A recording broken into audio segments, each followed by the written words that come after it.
Hi, welcome to Starz Recapped. Today I'm going to explain an American Gothic horror mystery movie called Nosferatu, which was released in the year 2024, directed by Robert Eggers. Spoilers ahead. Watch out and take care. In ancient times, a young woman, immersed in myths and fantasies, is possessed by a 1,000-year-old vampire.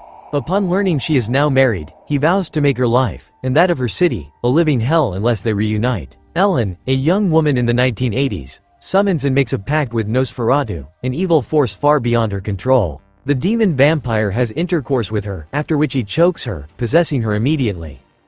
Shortly after, she awakens, realizing it was just a dream. Her husband, Thomas, inquires about the problem, noticing she awoke from a disturbing nightmare. He hugs her passionately, reassuring her that there is nothing to fear. At that moment, he realizes he is short on time, kisses her goodbye, and heads out for work. After he leaves, Ellen reflects on the nightmare. It is 1838 in Almana. Thomas hastily hurries to meet Knock, a scholar and lawyer. Upon entering, Thomas apologizes for his tardiness, and Knock dismisses his apology. Afterward, he congratulates him on his recent marriage. Knock proceeds directly to business. He wants Thomas to broker an unusual deal with an old count who wishes to purchase a property in Wisburg, hoping to achieve financial security. Thomas readily accepts Knock's proposition to sell Schloss GRW, a dilapidated stately home in Visor, to the reclusive and eccentric Count Orlok. Thomas immediately heads home to inform his wife of his impending journey, explaining that he agreed to travel to meet the Count to sign a lucrative deal. He tells her to await his return. Ellen implores her husband not to go, confessing that before her wedding, she dreamt she married Death himself, with only corpses in attendance. She even enjoyed the terrifying experience. Thomas insists he must go, as it is his only chance for a promotion and significant financial gain. To appease her, Thomas promises to take her to a friend's house to stay in the meantime. The next day, Thomas takes Ellen to the home of his wealthy friend, Friedrich Harding, where she will stay. Before leaving, Thomas reassures his wife that her nightmare was merely a dream, and she has nothing to fear. They then make love. The nightmares, however, do not cease. Instead, Nosferatu solidifies the pact Ellen made with him. Meanwhile, elsewhere in the city, an old man known as Herr Knock performs a ritual, pledging his loyalty as a servant of the Count. Before Thomas's departure, Ellen gave him her necklace. Unbeknownst to Thomas, she had cut some strands of her hair and placed them inside, unknowingly fulfilling one of Nosferatu's occult requirements. Thomas eventually departs for Orlok Castle in the Transylvanian Carpathian Mountains, leaving her in the care of Friedrich Harding and his wife, Anna. Shortly after his arrival in Transylvania, the locals welcome him warmly. He is charmed by their apparent cheerfulness, but they abruptly begin laughing maniacally at him in a strange manner. In a moment of urgency, the village chief emerges, scolding the villagers for their unsettling behavior. He is criticized for his association with Count Orlok but manages to bribe the chief, pleading only to spend the night. During his stay, an old woman gives him a cross, advising him to pray, as he will soon need it. That night, Thomas witnesses the villagers carrying a young woman, whom they call a virgin girl, on horseback as a sacrifice to the Count. They then impale what they claim is a vampire's corpse with an iron stake. He awakens the next morning to find it was a dream, but his legs are covered in mud, as if he had actually been outside. Still disturbed by the night's events, he dismisses it and continues his journey to the castle.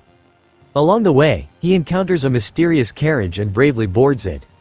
It takes him to the Count's mansion, with menacing wolves in pursuit.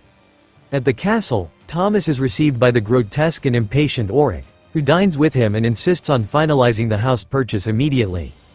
During their meal, Thomas inquires about the information he received from the villagers regarding the exhumation of a vampire, but Orlok dismisses it as superstition. Thomas remains unconvinced but refrains from further questioning. While eating, Thomas accidentally cuts his thumb with a knife. Orlok, seeing fresh blood for the first time in a long while, becomes mesmerized by the injury and offers to help, concealing his true intentions. Count Orlok then feasts on Thomas, revealing his true nature. Ellen, meanwhile, tries to warn Anna of impending danger, but Anna dismisses her concerns, believing Ellen is simply imagining things and perhaps suffering from loneliness. The following night in Castlevania, Orlok produces a mysterious document written in an occult script. He takes Thomas's locket and retrieves Ellen's hair from within. Orlok then opens his chest of gold coins and pays Thomas his commission as promised. Thomas eventually signs the document. After signing the supposed agreement, Thomas requests to return home, having completed his part of the deal. However, Orlok insists that leaving now is impossible, declaring that he must stay, whether he wishes to or not.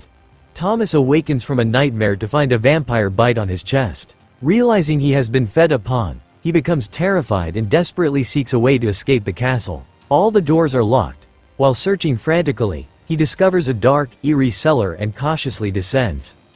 Thomas finds Orlok asleep in his coffin and decides to return upstairs. However, he then attempts to kill him with a mallet. Orlok immediately awakens and easily defends himself. Thomas flees in terror as Orlok chants an incantation over Ellen's hair. Simultaneously, Ellen succumbs in the other realm. Thomas is compelled by Orlok to open the locked door, shaking uncontrollably with fear. Orlok then feasts on him mercilessly. Back in Vorgalen, Ellen suffers from a mysterious ailment. Friedrich calls upon his doctor, Wilhelm, to examine her. Ellen moans as if in ecstasy, so Wilhelm administers anesthesia to induce sleep. As he does so, Thomas awakens almost instantly. As he tries to escape, Orlok's wolves frighten him through the window, causing him to fall into the river. Ellen complains about the recurring nightmares she's experiencing and tries to warn Friedrich that her husband, Thomas, might be in danger. However, Friedrich dismisses her concerns, considering them childish fantasies. He assures her that Thomas will soon return and she has nothing to worry about. As soon as he leaves to join his wife, Ellen cries out for help, shaking as if engaged in lovemaking. A nun gathering firewood in the forest discovers Thomas lying half dead on the shore. She rescues him and takes him to the church. Meanwhile, Dr. Wilhelm suggests that Ellen's condition is beyond his expertise and advises transferring her case to his mentor, Albie, for further treatment. According to Wilhelm, Albie is a brilliant scientist ostracized in Switzerland for his occult beliefs. The nuns pray for Thomas, and he is eventually freed from the spirit that plagued him. However, he remains restless and wants to return to Vorg to protect his wife. They urge him to stay and recover, but he refuses. Orlok, meanwhile, finds a ship and travels to Vorg by sea, hidden in a crate of grave dirt and plague-infested rats.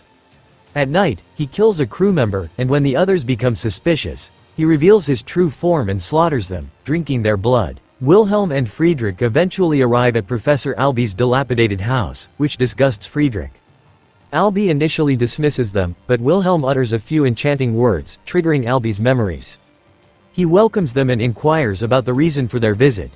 Wilhelm consults him about Ellen's worsening condition.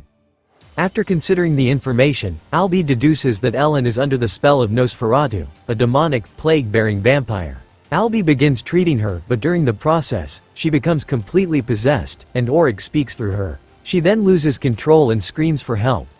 Albie tells Friedrich that Ellen is cursed by a demon, but Wilhelm believes she is simply delusional. Friedrich remains skeptical, attributing her symptoms to anxiety over Thomas's absence. Albie ignores his optimism, stating he needs to research the demon further. Before leaving, he instructs Anna to watch Ellen closely and contact him if she acts strangely. Meanwhile, Nock is institutionalized after a gleeful rampage. Both he and Ellen prophesy Orlok's impending arrival. Shortly after her prophecy, Thomas returns to Visor but collapses almost immediately after speaking with Ellen. At the same time, guards summon Friedrich to address a situation. They show him Orlok's wrecked ship, explaining that his arrival has brought a plague of mice to Visor. Orlok soon arrives at his home and meets with his devoted follower, Nock. Nock submits to Orlok's will, and Orlok vows that the land will dread his coming. Soon after, his plague-infested rats swarm Visor, causing a pandemic. Ellen sits beside the ailing Thomas. Anna enters and apologizes for the trouble she has caused. Wilhelm and Alban examine a carcass retrieved from Orlok's wrecked ship and confirm that the rats are demonic. Alban requests an immediate meeting with Nock. Sever's subordinate reveals that Nock has escaped, so Alban insists he must be found, suggesting this is no ordinary plague. Orlok, meanwhile, recites an incantation to bring darkness upon the land. Thomas sweats profusely in his sleep and suddenly loses his breath, experiencing visions of Orlok. Friedrich's children beg Anna not to leave them alone, and she reassures them. After leaving their room, she feels as though she is being followed.